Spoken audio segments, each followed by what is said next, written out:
Stories making headlines where you are now with the ITV News.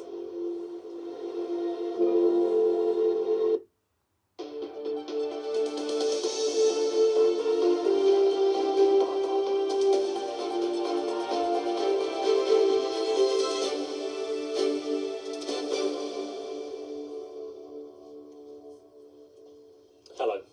First tonight, more than a dozen people across the region have been recognised in the King's New Year's Honours List for work ranging from tireless charity fundraising to highlighting one of the worst miscarriages of justice in British history. At 92 years old, Betty Brown from County Durham is believed to be the country's oldest victim of the Horizon Post Office scandal. She fought to uncover the injustice suffered by herself and hundreds of other sub-postmasters. Her campaigning's now been recognised with an OBE. Meanwhile, the parents of a teenager stabbed to death in Sunderland, who now work to raise awareness of knife crime, will both receive MBEs. They'll join several others who'll travel to London in the new year for their awards. Our correspondent Rachel Bullock has been to meet some of them. Oh my God. It's just doubled right in front of my eyes. Now it says I'm £4,000 down. It was the scandal that shocked Britain. I was only doing what you told me. Immortalised in the ITV drama. I haven't got that money, and I don't know where it's gone. I'm sorry, you are responsible. For decades, former sub-postmasters fought for justice. 92-year-old Betty Brown from County Durham was one of them. Her tireless campaign finally succeeding and now recognised with an OBE. A total surprise for all the other sub-postmasters who have suffered over 20 years of injustice.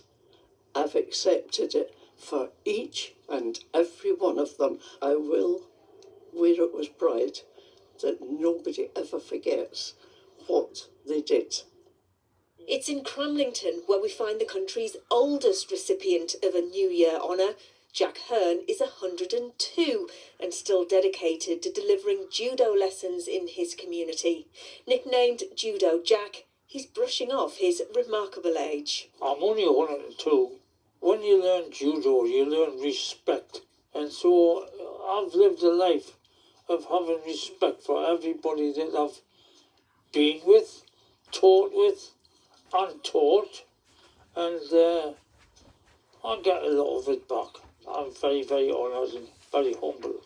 And a British Empire Medal also for Sunderland chef Ryan Riley, who works to help people who've lost their love of food after going through cancer treatment. He started his work after losing his mother, Krista, to the disease. I was 18 years old when she was diagnosed with small cell lung cancer. And one of the biggest things for her was her loss of taste. And Life Kitchen kind of was born after her death through the idea that I wanted to kind of do cookery classes for people living with cancer, all focused around enjoyment. There's so much out there, brilliant stuff out there for health, but actually enjoying and connecting to food is such a thing that really hadn't been done before Life Kitchen. Arise Mrs Poppy, MBE. Vera Parnaby from Consett is one of the country's longest-serving poppy sellers and recognised for her services to veterans. MBEs also for Tanya and Simon Brown, the parents of Connor Brown, who was stabbed to death in Sunderland. The trust they set up in their son's name highlights the dangers of knife crime.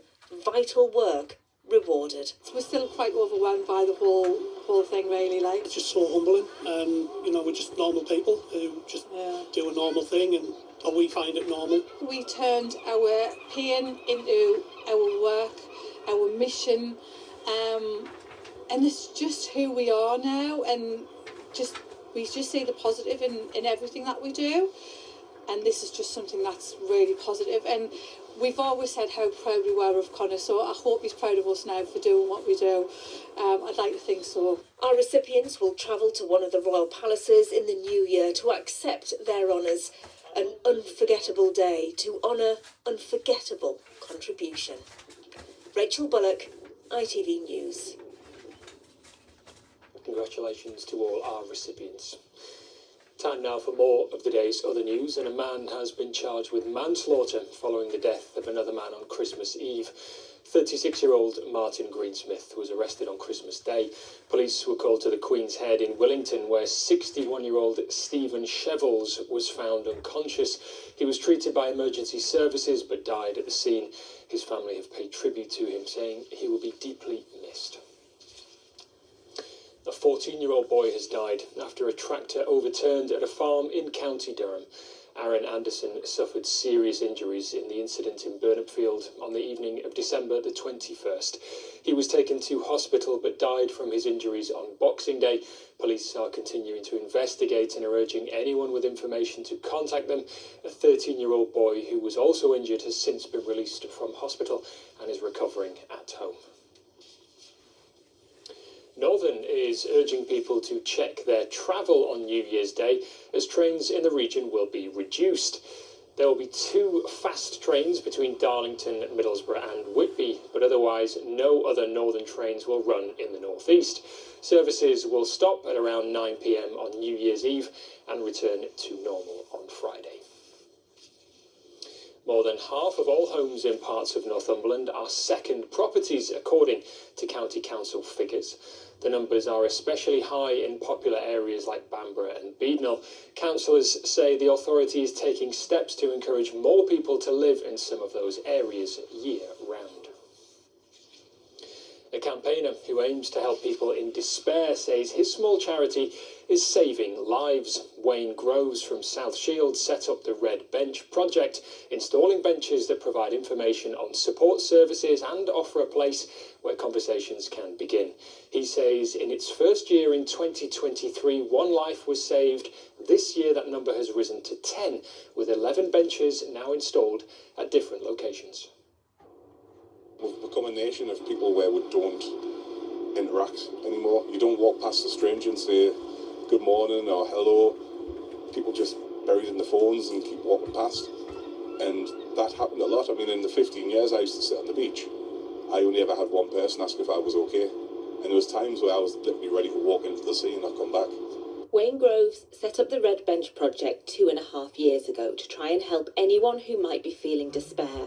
He wanted to give a place where they could sit and think, but most importantly, where others know to stop and ask if they are okay. We also ask people to keep an eye on the benches, and if they see somebody sitting alone, to go and talk to them and ask if they're okay, just strike up a conversation, because that little genuine bit of empathy or just interaction can be enough to break the cycle and get through to somebody and stop them taking that next step. It's that human interaction and a bit of kindness. The Red Benches carry information to direct people to charities where they can get help. By the end of last year, Wayne had heard of 1 person whose life had been saved because of a Red Bench. This year, that number has grown to 10 lives saved. Up to now, there's at least 10 people here still because of the benches, and that's people who I've spoke to personally, or like I say, who've been in touch with the charities and have explained that they were on a bench and somebody's talked with them and helped them. And it just, it blows my mind, the fact that they're still here just because of my little bench. Wayne started with 1 bench on the beach at South Shields. He's now installed 8 in this region and 3 in other parts of the country. Businesses are taking on the idea in their offices, and Wayne is working with schools on the mini Red Bench project. People are starting to pay attention. There's dog walkers who they've actually changed the route to go past the benches just to double check if there's anyone there and go and talk to them. And there's been a few occasions where that's actually been the case. They've ended up talking to the person and they've actually admitted that they were there to take their life. But because they got talking, it's calmed them down, it's stopped them, and they've actually thanked them afterwards. And when you get told those stories, it's like goosebumps. It's great. Another 4 benches are in the pipeline for the new year, and Wayne's had interest from around the world. As word spreads, he hopes we will all stop more and talk to people sitting on any bench. Just saying hello, that little interaction really can make a big difference. Julia Barthram, ITV News, South Shields. The festive football fixtures keep on rolling, though whether they're bringing joy to fans is another question. Middlesbrough suffered defeats on home turf against Hull City last night. Kim Hellberg's side have now gone 3 games without a win or a goal. Meanwhile, Newcastle United will be looking for a much-needed win. They take on Burnley away. That is at 7:30 tonight. 2025 marked the 200th anniversary of the world's first passenger railway journey from the Stockton to Darlington line.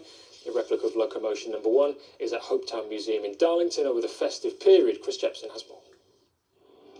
As you enter the shed at Hopetown in Darlington, you can't help but be inspired by the replica of Locomotion 1, the steam locomotive that ran the first ever railway passenger service.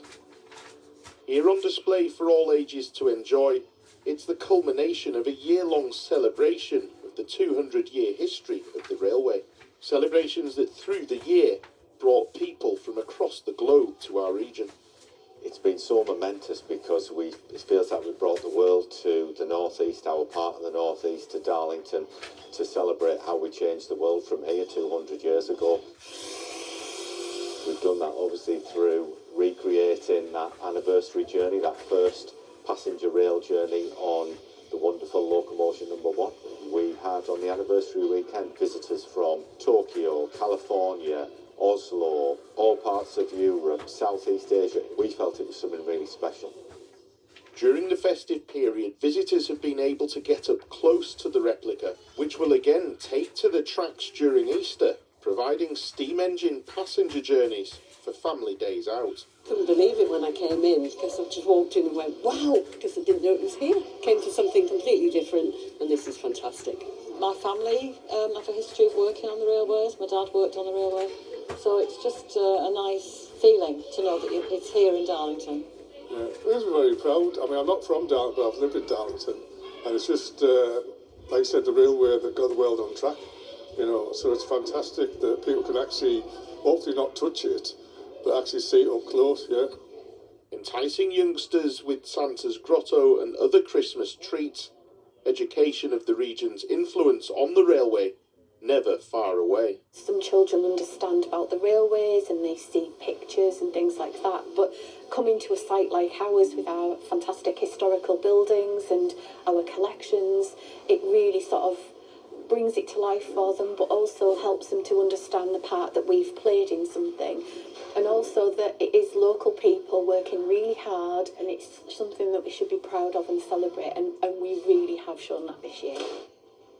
It's been all aboard for a celebratory 2025, and as time ticks on, there'll no doubt be more celebrations for the next 100 years too. Chris Jepson, ITV News, Hopetown. And that's all from the team for now. Enjoy the rest of your evening. Bye-bye.